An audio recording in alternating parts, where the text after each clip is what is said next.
Assalamualaikum warahmatullahi wabarakatuh. Perkenalkan, nama saya Ulfa Zahratul Idat, NIM 126.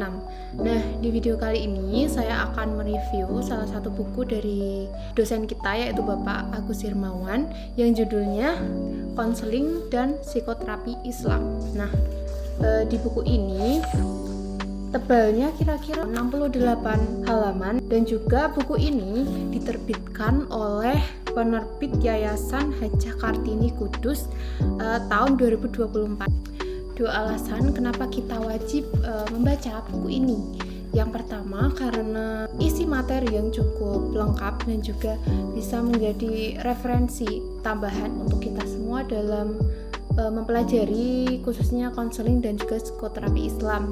Kemudian yang kedua yaitu ukuran bukunya yang tidak terlalu besar dan juga lebih praktis ya untuk dibawa kemana-mana. Kemudian bahasanya juga mudah dipahami dan juga selanjutnya jelas, ya. Kita masuk ke bab yang pertama, yaitu pengertian, fungsi, tujuan, metode, prinsip, persamaan dan perbedaan konseling serta psikoterapi Islam.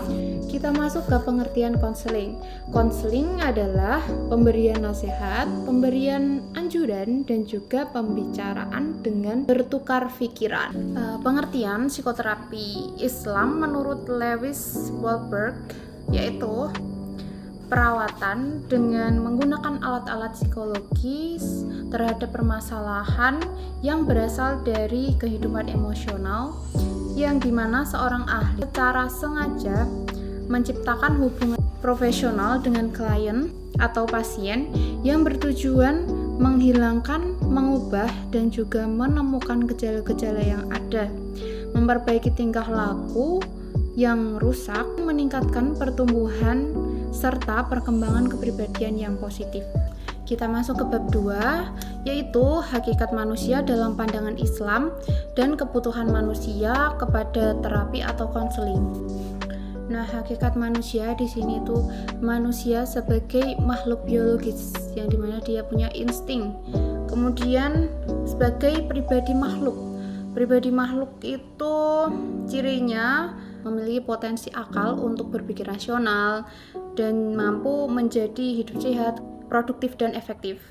Kemudian manusia sebagai pribadi makhluk itu dia memiliki kesadaran dan juga memiliki kebebasan untuk menentukan pilihan dan bertanggung jawab.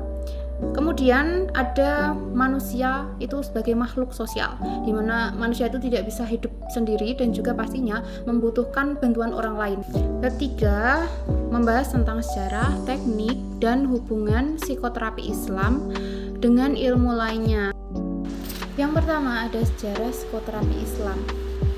Nah, menurut Ibnu Khaldun, sebagai salah satu pelopor pendekatan sosiologis dalam teori sejarah, mengungkapkan bahwa ilmu pengobatan Islam yang terkandung dalam literatur hadis pada dasarnya bersumber dari ilmu pengobatan Arab Badui yang berdasarkan pengalaman panjang dan tidak melalui eksperimen atau percobaan ilmiah.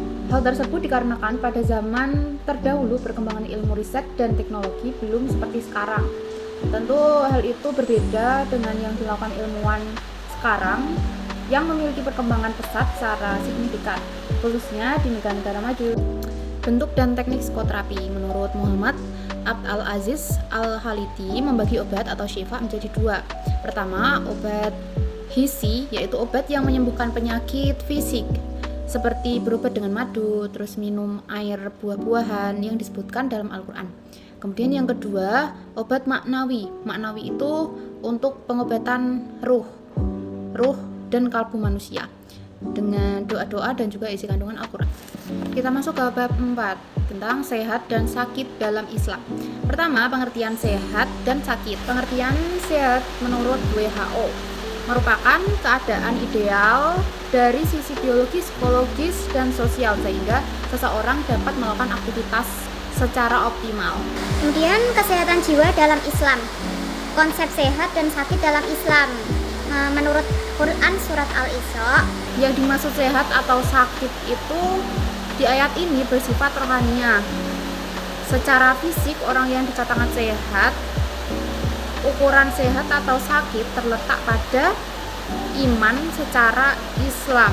Maka dapat disimpulkan bahwa Al-Quran maupun As-Sunnah menjelaskan bahwa hidup sehat itu sangatlah penting, dan cara memperoleh kesehatan itu haruslah hati-hati, jangan sampai kita terjerumus ke dalam kemusyrikan. Kemudian gangguan jiwa. Gangguan jiwa ini bisa dari bermacam-macam faktor, baik dari dalam diri seseorang maupun dari luar. Ketidakmampuan seseorang menghadapi segala macam problem kehidupan akan menggiringnya ke jalan hidup yang tidak stabil, mudah mengalami goncangan. Karena itulah penyakit stres menghinggapi manusia dengan beberapa tahapan, dari tahap ringan, sedang, maupun sampai ke kronis. Lanjut ke bab terakhir, yaitu bab 5 tentang manajemen dan prosedur pelayanan konseling dan terapi Islam. Yang pertama ada pengertian manajemen prosedur konseling dan terapi Islam. Manajemen prosedur konseling dan terapi Islam adalah rangkaian atau tata urutan kegiatan yang dilakukan seorang konselor untuk melaksanakan layanan konseling atau terapi untuk membantu klien menyelesaikan masalahnya. Nah, di sini ada tahap-tahap psikoterapi Islam. Yang pertama wawancara awal, yang kedua proses terapi, yang ketiga tindakan, dan yang keempat mengakhiri terapi. Metode-metode psikoterapi dalam Al-Quran dan Sunnah Rasul. Pertama, psikoterapi dengan keimanan. Dalam hal ini, konseli atau klien mempunyai masalah atau gangguan kejiwaan, maka konselor menganjurkan agar memperbaiki keimanan atau mendekatkan diri kepada Allah. Kemudian psikoterapi dengan cara beribadah. Kemudian psikoterapi dengan cara berpuasa. Psikoterapi melalui ibadah haji, kemudian psikoterapi melalui sabar, istighfar dan taubat, dan juga psikoterapi melalui zikir. Dengan demikian, setiap konselor Islami dapat menyarankan ke-8 jenis psikoterapi Islam ini kepada klien, walaupun secara bertahap, sehingga akhirnya klien dapat keluar dari permasalahan yang dihadapinya. Pada akhirnya, klien dapat merasakan kedamaian, ketentraman, dan kebahagiaan yang hakiki. Oke, itu tadi beberapa ulasan mengenai buku konseling dan juga psikoterapi Islam. Semoga dengan adanya video ini dapat menambah wawasan dan juga referensi untuk kita semua. Kurang lebihnya saya mohon maaf. Wassalamualaikum warahmatullahi wabarakatuh.